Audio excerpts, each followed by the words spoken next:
20ویں صدی میں ہندوستان کی افق پر جو علماء نمودار ہوئے اور جنہوں نے اپنی مختلف علمی، تحقیقی، ملی اور دعوتی خدمات انجام دیں اور اپنے گہرے نقوش چھوڑا، ان میں مولانا محمد منظور نعمانی کا نام سر فہرست آتا ہے۔ مولانا محمد منظور نعمانی ایک مایہ ناز عالم، بے باک صحافی، کتب کثیرہ کے مصنف، دارالعلوم دیوبند کے فارغ التحصیل اور دارالعلوم ندوۃ العلماء کے استاد تھے۔ مولانا منظور نعمانی 15 دسمبر سن 1905 عیسوی میں سنبھل، اتر پردیش میں پیدا ہوئے۔ ان کے والد محترم محمد حسین ایک دولت مند تاجر اور زمیندار شخص تھے۔ نعمانی صاحب نے ابتدائی تعلیم اپنے آبائی گاؤں کے مدرسہ سراج العلوم سنبھل میں حاصل کی۔ اس کے بعد دارالعلوم مئو اعظم گڑھ میں داخلہ لے کر عربی زبان میں مہارت حاصل کی۔ چند دنوں کے بعد دارالعلوم دیوبند تشریف لے گئے اور 2 سال تعلیم حاصل کرنے کے بعد امتیازی نمبرات سے دور حدیث میں کامیابی حاصل کی۔ سن 1927 عیسوی میں دارالعلوم دیوبند سے فراغت کے بعد 3 سال امروہہ میں درس و تدریس کی خدمات انجام دیے۔ بعدہ دارالعلوم ندوۃ العلماء میں ابوالحسن علی ندوی کی خواہش اور اصرار پر 4 سال تک درس حدیث میں تشنگان علوم کی پیاس بجھائی۔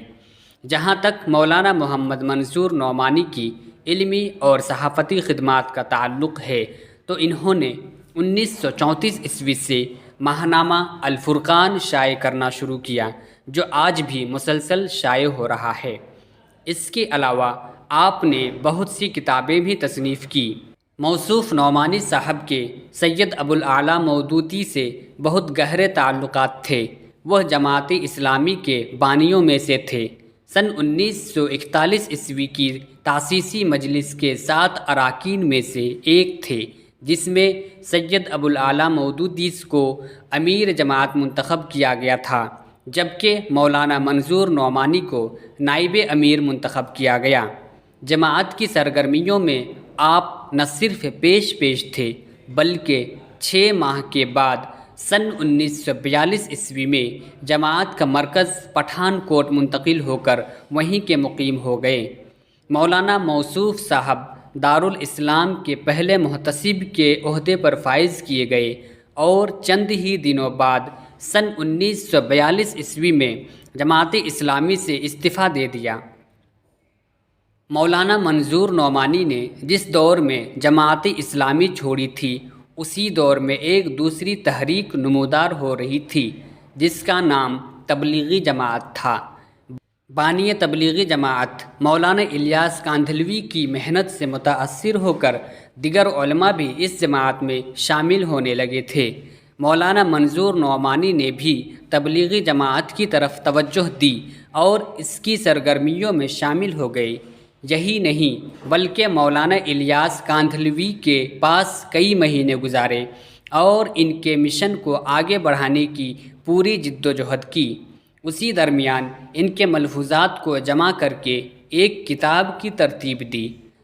سن 1943 عیسوی میں دارالعلوم دیوبند کی مجلس شورا کے رکن بنائے گئے اور مسلسل اس کی عاملہ کے اجلاس میں شرکت کرتے رہے۔ مولانا محمد منظور نعمانی دارالعلوم دیوبند کی مجلس شورا کے ممبر کے علاوہ بہت سی تنظیموں کے رکن اساسی اور فعال ممبر تھے۔ آخر میں وہ اہل خانہ کے ساتھ لکھنؤ مقیم ہو گئے اور وہیں 5 مئی 1997 عیسوی کو ہمیشہ ہمیش کے لیے اس دنیائے فانی کو الوداع کہہ دیا۔